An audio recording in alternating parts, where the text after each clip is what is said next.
I was imprisoned for 10 years in a North Korean political prisoner camp. My name is Kon Kolwan, ask me anything. What goes on day to day in the jail/concentration camps? Has anyone gotten in trouble from getting caught with USB sticks? What other items are dropped, such as books, I would presume? Daily life in the work camps is very mundane. We wake up at 5 a.m. and are forced to work until sunset. We are given lessons on Kim Il-sung and Jij. We are forced to watch public executions.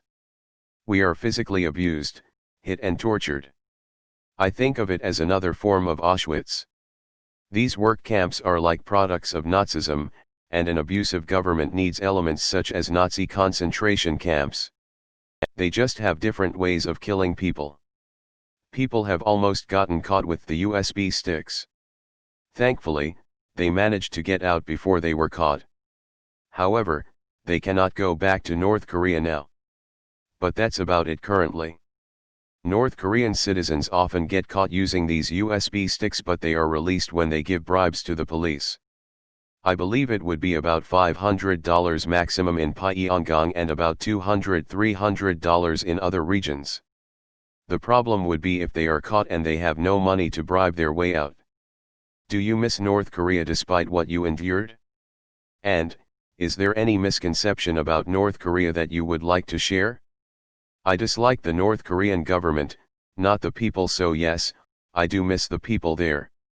North Koreans may seem different because they are brainwashed by the government, but once their thoughts change through the flow of information, they are the same as anywhere else.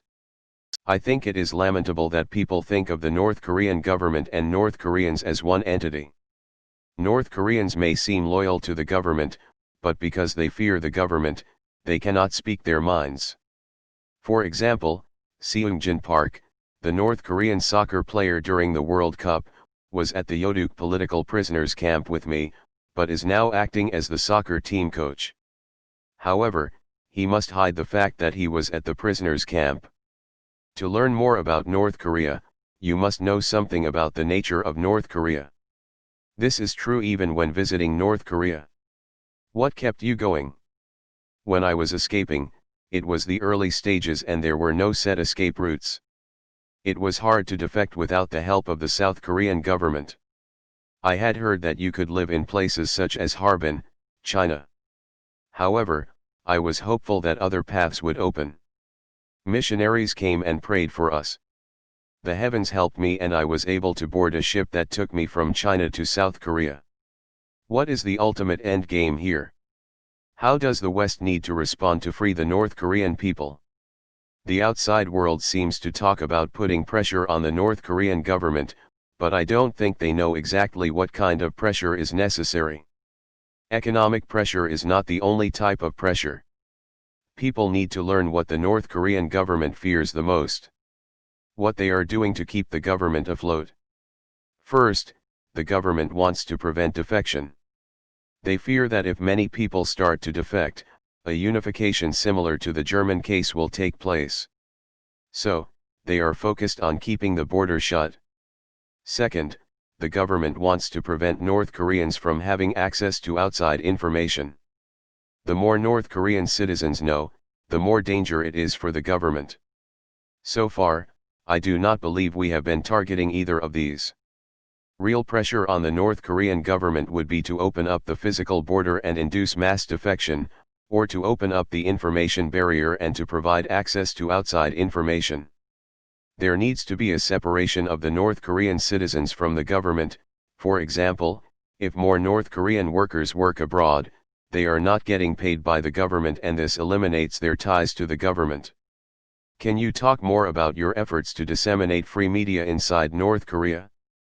Does your organization use balloons sent over the DMZ? How far into the country do they travel? Is there ever pushback from the South Korean government because they are afraid your actions will further inflame tensions?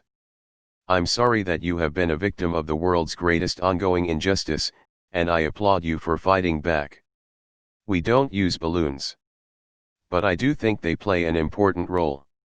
The South Korean, of course, tries to stop this method of spreading information because of possible political implications. The main thing about using flyers is to have a press conference about the information on the flyers. These flyers must be spread in secret. But the press conference must be held officially with many people and also have interviews. This is more stimulating for North Korea.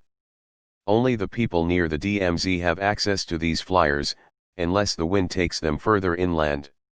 We use movies, videos send the market to spread information. This way, information can be spread all over North Korea. I believe this to be the greatest method of changing the way North Koreans think. Spreading information through media is very important. What is your view on Westerners visiting North Korea as part of a tour and giving money back to the regime? I think that the government does benefit a little bit from the money gained through the tours Westerners take to North Korea. I don't think that it is a bad idea to experience and see North Korea this way. However, currently, foreign visitors are getting arrested by the government and are used as pieces for negotiation, so refraining from visiting North Korea seems wise. I think that the North Korean government are using these tourists as a method of negotiation with foreign governments, i.e., the Canadian pastor and the American student. Because the government is receiving internal and external pressure, they are using these tourists as hostages for negotiation, because they are unstable. So currently, I think it is better to refrain from visiting North Korea. Hello. I read your book, The Aquariums of Pyongyang, all in one night. I couldn't put it down. Truly terrifying story that I still think of this day when discussing DPRK issues. Anyway, my question is maybe a bit insensitive, but bear with me. Recently some defectors, such as Shin Dong-hyuk, have admitted parts of their story have been fabricated or exaggerated. Given the already terrible nature of what really happened, why do you think they feel the need to make up some things?